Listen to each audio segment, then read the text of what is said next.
Coucou mes étoiles, me revoilà pour une nouvelle vidéo pour parler des défauts du runner et du chaser. On parle souvent, entre guillemets, on parle souvent des peurs du runner. Le runner vit dans des peurs, le runner c'est un paranoïaque. Il y a beaucoup de critiques au sujet du runner. Mais il faut savoir que le fait que le runner, il ait vécu ça, d'accord, avant son éveil spirituel, le fait que le runner ait vécu dans la peur, donc la peur qui est le contraire de l'amour, lorsqu'on vit dans la peur, on ne connaît pas l'amour. On ne sait pas ce que c'est que le véritable amour. D'accord? La peur, c'est le contraire de l'amour. C'est pour cela que le chaser et le runner se complètent. Le runner a majoritairement vécu dans la peur, toujours peur de tout, et le chaser a majoritairement vécu dans l'amour.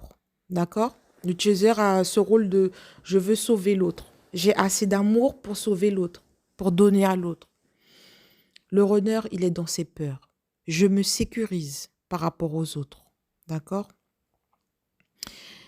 Alors, euh, le runner qui vit dans ses peurs, il va connaître, il va connaître dans sa vie les plus grandes peurs.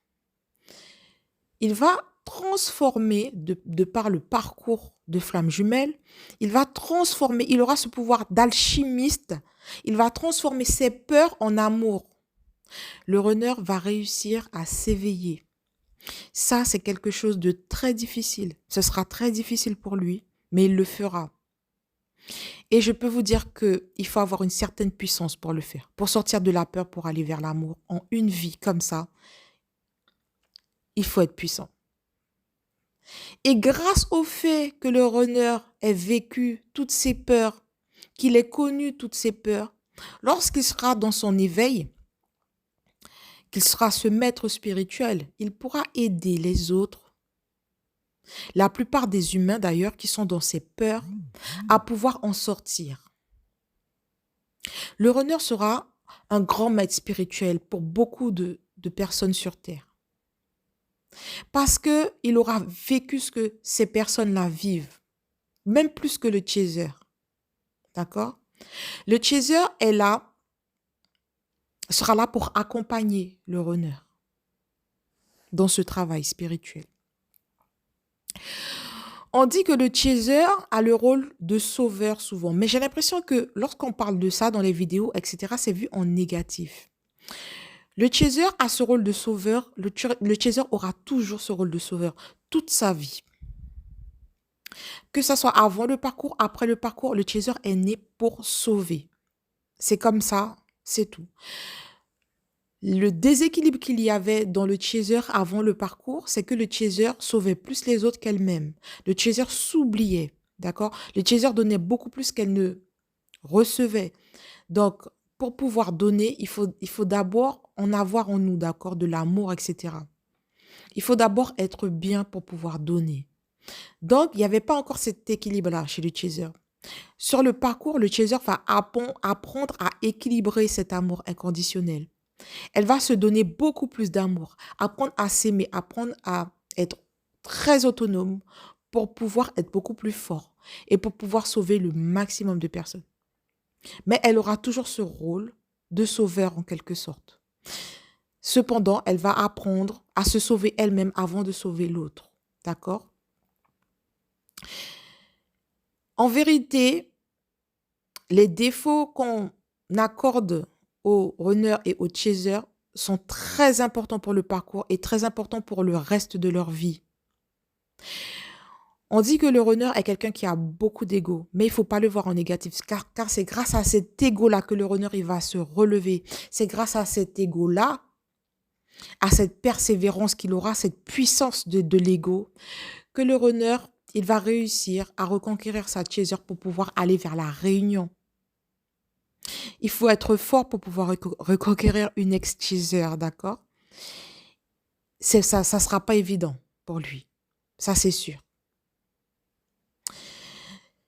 Donc, tous les défauts qu'on accorde au runner et au chaser sont très importants pour le parcours. Il ne pourrait pas avoir ce parcours-là ou cet éveil spirituel s'il n'y avait pas ces défauts-là. En vérité, les défauts et les qualités vont de pair. Il n'y a pas de qualité sans défaut. D'accord? C'est un complément.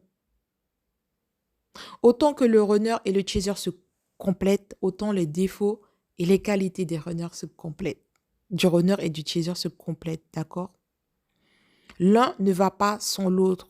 Donc, cher chaser et cher runner, lorsque vous entendez qu'on vous critique par rapport à vos défauts, sachez que ces défauts-là seront importants dans le parcours, avant, après et pendant le parcours.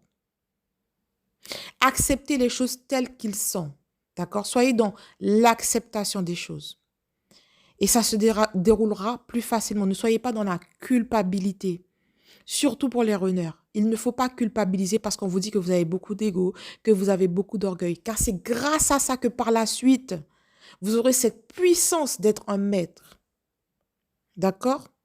Ce sera grâce à cet ego-là puissant que vous allez réussir à vous relever parce que vous êtes des gens persévérants. Pareil pour les chasers. Il ne faut pas culpabiliser lorsqu'on dit que oui, les chasers, vous êtes des sauveurs, les chasers, ceci, cela. Oui, mais c'est grâce à ça que vous allez relever le runner. Quand on dit que le chaser parle beaucoup, le chaser ne sait pas être dans le silence, etc. Oui, mais c'est grâce à cela que vous allez relever le runner. Tout ce que vous dites à votre runner, même s'il fait comme si qu'il n'écoute pas, même s'il fait comme si qu'il s'en fiche, le runner, il retient. Moi, lorsque je parlais à mon runner de spiritualité et autres pour essayer de le sauver parce que j'ai ce rôle de sauveur, le runner me disait, mon runner me disait, ce n'est pas rentré dans l'oreille d'un sourd. Il écoute ce que je lui dis. Il retient même plus ce que je lui dis que moi-même. Moi, j'oublie des choses que je lui ai dites. D'accord? Parce que les chasers, c'est vrai, on parle beaucoup. On connaît pas mal de choses parce qu'on a étudié pas mal de choses. On parle beaucoup. Mais c'est ce qui va servir le runner. Ça va le servir. Le runner, il accorde beaucoup d'importance à sa chaser et beaucoup d'importance à ce que dit sa chaser. Même s'il lui montre le contraire. Donc, voilà. Il ne faut pas culpabiliser de vos défauts. Il faut savoir équilibrer. C'est tout. Tout le parcours et tout le reste, en fait, tout le parcours du chemin de flamme jumelle, avant la réunion ou après la réunion, il faut savoir équilibrer. Tout est une histoire d'équilibre. Il ne faut pas culpabiliser pour quoi que ce soit. Donc, voilà ce que je voulais dire à propos de ces défauts-là dont on parle. Et j'entends pas trop... Enfin, j'ai l'impression que lorsqu'on en parle dans certaines vidéos, j'ai l'impression que c'est super négatif et qu'il faut supprimer. Vous voyez ce que je veux dire? J'ai l'impression qu'on demande aux runners et aux chasers de supprimer ces défauts-là. Alors que pas du tout. Il faut les accueillir. C'est comme ça. Il faut juste trouver l'équilibre. Ne pas trop en faire, ne pas être dans les extrêmes. La vie est une histoire d'équilibre, de yin et de yang. Et d'ailleurs, c'est ce que les jumeaux vont essayer de faire avant la réunion. La réunion, c'est quoi? C'est lorsque les jumeaux auront réussi, les deux, à équilibrer leur énergie. D'accord? Sans cela, il ne peut pas y avoir de réunion. Donc, voilà. Donc, je vous fais de gros bisous.